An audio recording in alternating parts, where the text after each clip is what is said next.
Hey guys, my name is Manolis from Frappe Gaming. In today's video we're gonna be taking a look at, in my opinion, the most fun and hilarious build in set 4, where you actually just annihilate the whole enemy board with a single ulti, and with the nerfs to Dusk and Set plus the mage's buff, it might overthrow the dominating Dusks and Brawler comps. So if you are interested in climbing in patch 10.20, stick around. Before we start, if you guys like these guides and videos, take a minute to subscribe, like and hit that notification bell just so you know when my next video is up. I am covering set 4 with video guides and tier lists, as well as news and tips about the new set. So without further ado, AHRI carry build. We'll talk about general playstyle of the comp, chosen, leveling, items and carousel priority, comp specific positioning, the early, mid and late game options, including transitions, our power spikes and lastly our win conditions. General playstyle. The general idea is to use replacements for AHRI items and play strongest board during the early and mid game, to make tank items and use them in order to preserve HP, and to use low cost units while maintaining economy in order to roll down at level 7 for 4 cost tanks and of course AHRI. This build is so popular since even with 1-star Aatrox and 1-star AHRI, you can stabilize throughout stage 4 and get to late game healthy to finish off your pairs once you hit level 8. This build is also great because it's super flexible, since you have many chosen options, plus you can flex your late game depending on the lobby. You can go for 4 mystics or 4 vanguards or both, or just replace with 2-star legendaries, but we will get into specifics on late game section. Chosen. The general strategy is to get a replacement chosen that will smoothen your early game. More specifically, best replaceable chosens are Garen Warlord Vanguard for early Warlord win streak and Elise Cultist Chosen for 3 Cultist Keeper win streak. These two options are the strongest right now, and in most cases they will ensure you win streak in stage 2.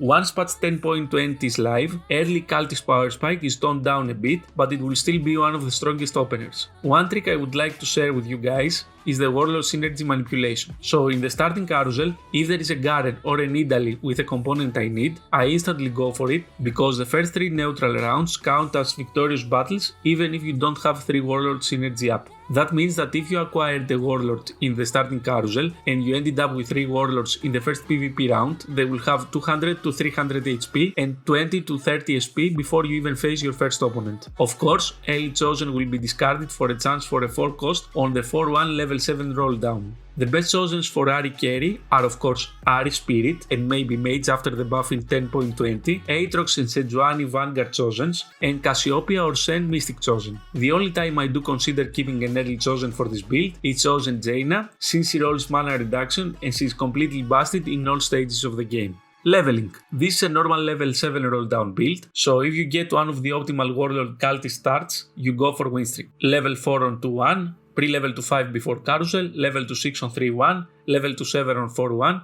and roll down preferably to 20 gold to hit the 4 costs. If you lose streak, you econ throughout stage 2, preserving HP. Level to 5 on 3-1, level to 6 on 3-2, and from there same as win streak. From that point on you get back to 50 gold, and at stages 5-1 to 5-3 you should be getting to 8 and roll down to finish your pairs. Items, carousel priority and positioning. So normally we would analyze items and positioning in separate sections, but in this build items dictate the positioning, so we'll merge them for this guide. First of all, in starting carousel you want to go for odd.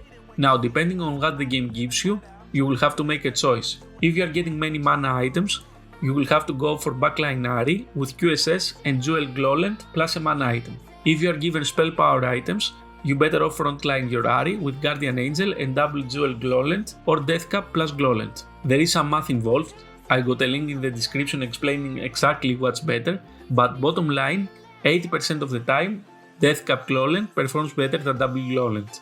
Both options are valid depending on drops. Other than that, you make tank items for Aatrox, with best being Sunfire Cape, Ionic Spark and Frozen Heart, and Sejuani just needs a Morello to top off.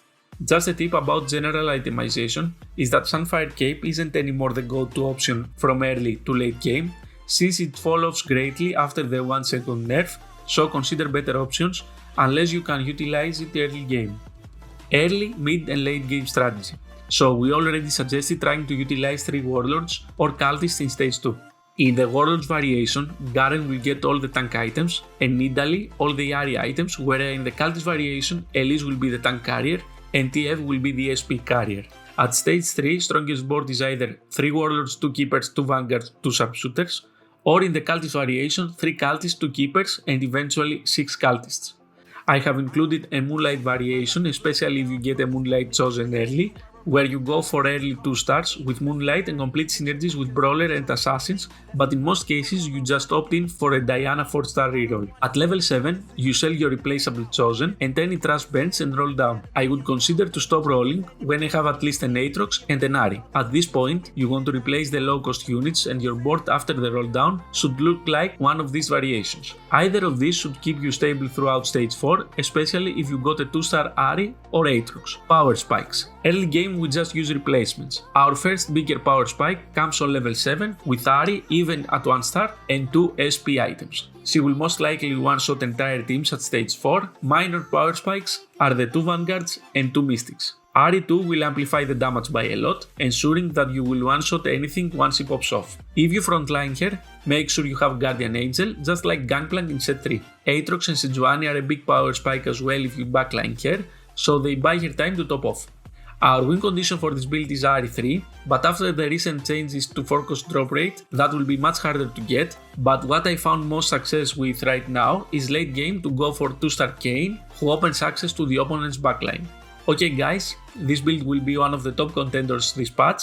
With Brawlers and Dusks toned down, AHRI will be in my opinion the queen of patch 10.20, carrying the strongest late game comp. Her iterations with Spirit builds remain to be seen, but I think the Vanguard Mystic variation will prevail after the Spirit nerf. That's it for the guide. Let me know what you think in the comment section below. If you like these kinds of guides, take a second to subscribe, like and hit that notification bell just so you know when I upload new videos. Again, thanks for watching and until next time, see ya!